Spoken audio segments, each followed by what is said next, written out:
It happens on our streets hundreds of times each day. A Chicago police officer pulls over a motorist, a routine but significant event for both parties. It starts out as an unknown. I'm going on down the street, and all of a sudden, I'm looking in my mirror, there is the police car, and I'm like, oh, please, please don't stop me. You don't know until you actually approach.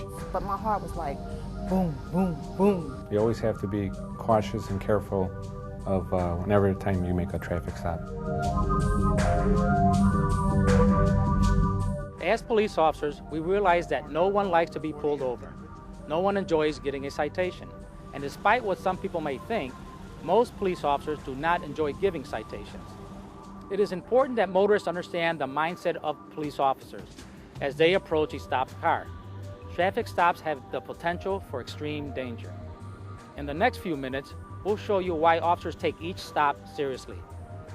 We'll show how officers are trained to reduce the risk in any traffic stop. And we'll show you exactly what you should do and what actions you should take if you are ever pulled over. There is no such thing as a routine traffic stop. As police, we are taught that every stop has the potential to turn in an instant. The following film clips are not from Chicago, but they do show traffic stops with dangerous and even deadly outcomes. In this clip, a motorist with his daughter watching starts punching an officer. Here, an officer approached a stopped car. The occupants opened fire. Squad cameras have captured other motorists throwing punches, shooting guns, and taking officers by surprise. And in this clip, the driver disarms the officer and uses the officer's weapon against him, shooting and killing him. These clips explain why officers are trained to follow specific procedures and maintain control during each traffic stop. I've seen officers have been pulled into vehicles.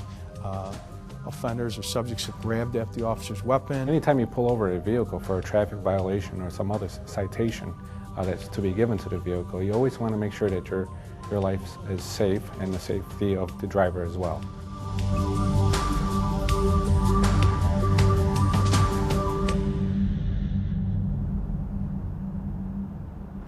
An officer pulls over a motorist because she was going 14 miles over the speed limit. Watch how both parties contribute to the escalation of the stop. Notice how the risk goes up as tempers rise.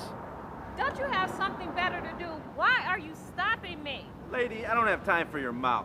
And I don't have time for this. Just give me your license, will ya? Wait a minute, who told you to get... The driver's license and insurance card are in her purse in the trunk. Stop, freeze, lady! The officer was rude. The motorist was uncooperative. It's the recipe for an extremely risky situation.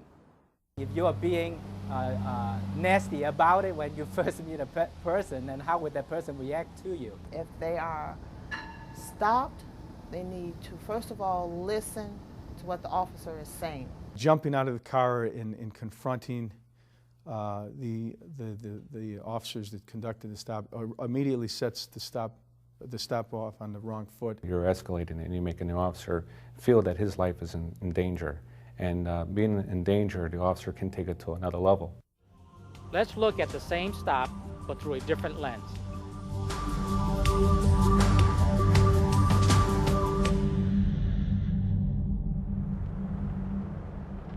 The motorist pulls off to the right when she sees the flashing lights. She keeps both hands on the wheel and waits for the officer's instructions. Good afternoon, officer. Is there a problem? Ma'am, I'm Officer David Ramos with the Chicago Police Department. The reason I stopped you this afternoon is because you were going 14 miles an hour over the posted speed limit. Sir, any reason you were going so fast? Well, I am kind of running late. Are you going to write me a ticket? We'll see about that, ma'am, but first I need to see your driver's license and insurance. Okay, it's in my purse, in the trunk. I'll allow you to get those items. The officer instructs the motorist to exit her car and open the trunk to retrieve her purse. At all times, her hands are in view. She hands over her license and insurance card. Okay, Miss Braxton, for your safety and mine, I'm going to ask you to step to your vehicle while I review these documents. Okay. After she returns to her car, the officer writes a citation. Miss Braxton, I've issued you a citation for speeding, but I've chosen not to issue a citation for failure to wear your seatbelt.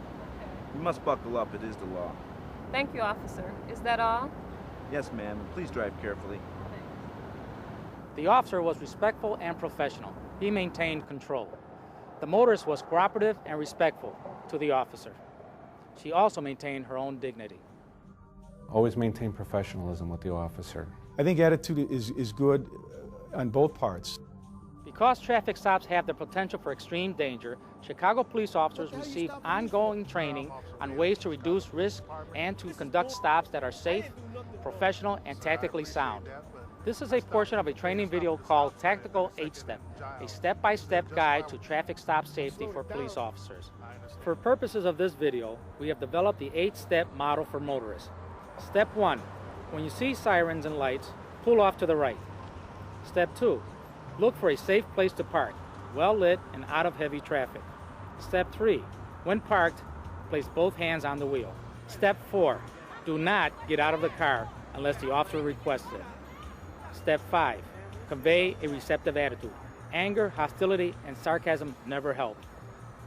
Step 6, remember the 2 R's, respect and respond.